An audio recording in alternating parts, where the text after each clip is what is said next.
Пълнолунието в Овен ще настъпи на 7 октомври и ще донесе силна вълна от енергия, която ще се усеща най-ярко в този ден. Луната в Овен ще подчертае нуждата ти от независимост, смелост и лична инициатива. Този лунен аспект ще те провокира да изразиш истинските си желания, като ти даде тласък да действаш вместо да чакаш. Влиянието на Овен ще засили импулсивността и желанието за бързи резултати, но може да доведе и до конфликти или прибързани решения.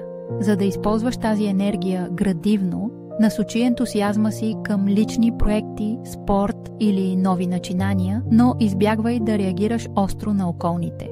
Времето е подходящо да заявиш себе си, но е важно да уважаваш и чуждите граници. Пълнолунието в Овен ще донесе динамика и яснота, но ще изисква балансиран подход към действията ти.